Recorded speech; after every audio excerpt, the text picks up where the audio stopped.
Arruda Leite está conosco, residência do presidente eleito Luiz Inácio Lula da Silva, acompanhando o dia, não falou com a imprensa, aliás, era esperado que não falasse, mas teve visitas aí na casa do presidente eleito, né, Maju? Boa tarde. Oi, Ronald, Zaidama, boa tarde a vocês, boa tarde a todos. O presidente eleito Luiz Inácio Lula da Silva teve hoje o primeiro encontro internacional após o resultado das urnas. Ele recebeu para um almoço nesta segunda-feira o presidente da Argentina, Alberto Fernandes. Ele foi um dos primeiros chefes de Estado a cumprimentar Lula após a vitória. Esse encontro aconteceu no mesmo hotel onde Lula realizou o primeiro discurso depois de eleito no centro de São Paulo. Alberto Fernandes, depois desse almoço, falou rapidamente com os jornalistas, disse que não poderia deixar de estar aqui hoje, sabendo dos momentos difíceis que o Brasil passou, e falou também da necessidade de ter uma democracia que se concretize em todo o continente. Vamos ouvir um trechinho. Ahora ya pudimos hablar más del futuro que del pasado, de lo que tenemos que encarar para adelante. Con Lula compartimos una misma mirada sobre la necesidad de integración en América Latina, sobre la necesidad de que la democracia se consolide en todo el continente. Alberto Fernandes também parabenizou o povo brasileiro pelo processo eleitoral pacífico e diz que deseja que o Brasil cresça, porque quando o Brasil vai bem, a Argentina também vai bem. Por aqui também conversou um pouco com os jornalistas mais cedo, Ronald, a presidente nacional do PT, Gleisi Hoffmann, que falou um pouquinho sobre quais serão os próximos passos de Lula. Hoje, a agenda dele está reservada para fazer contatos internacionais.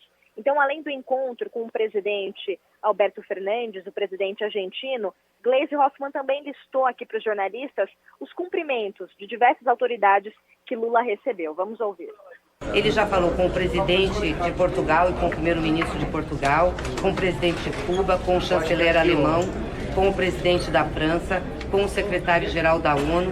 Agora à tarde fala com Biden. Biden tentou falar com ele ontem à noite, deu problema no sinal do telefone, então marcaram para agora à tarde. Vai falar também com o López Obrador, temos pedido da Noruega e de outros países para que ele retorne os telefonemas. Então hoje o dia do presidente está destinado a fazer esses contatos internacionais. Gleisi Hoffmann também listou as autoridades nacionais que cumprimentaram Lula, como, por exemplo, a primeira ligação que o petista recebeu ali mesmo no palco, onde ele fez o discurso ontem, foi do presidente do Tribunal Superior Eleitoral, ministro Alexandre de Moraes. Também recebeu telefonemas do presidente da Câmara e do Senado, Arthur Lira e Rodrigo Pacheco.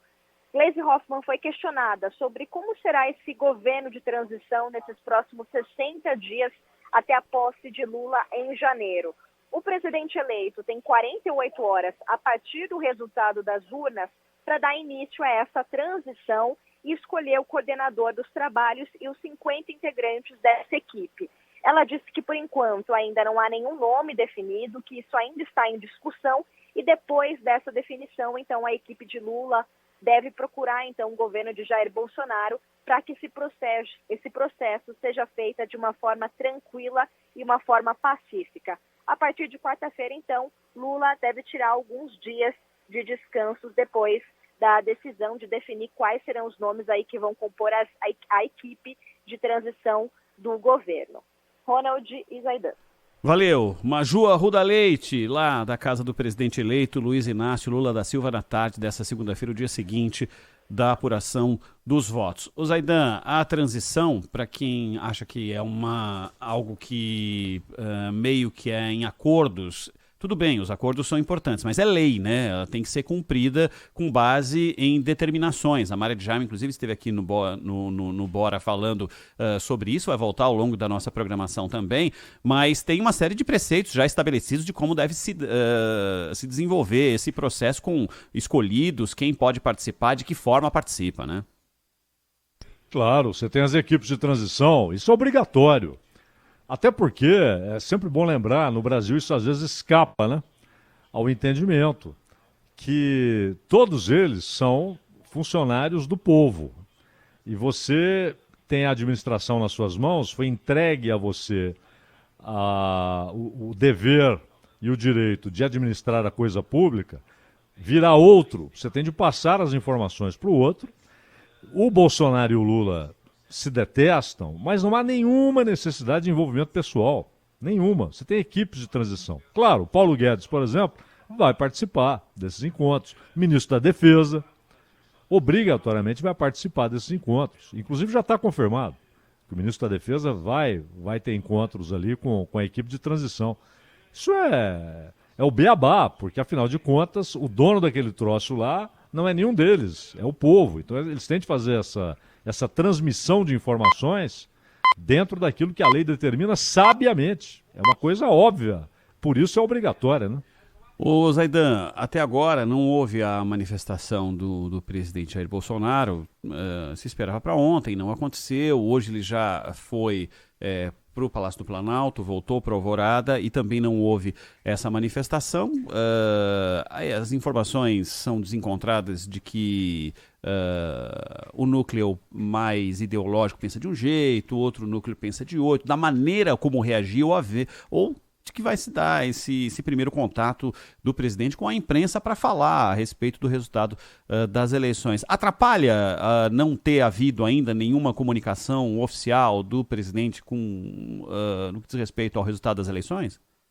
Não. E aí, obviamente, aí não há obrigatoriedade, porque é uma decisão pessoal. Você não pode obrigar a pessoa a reagir assim ao assado. Pode ficar em silêncio, não vai mudar nada, né? Mesmo a entrega da faixa, ela é uma decisão pessoal, é um hábito, né? É um costume que foi estabelecido, aliás, recente. Então não há nada de dramático nisso. E o que há, na verdade, agora, é que cada passo será medido como ação política para o futuro.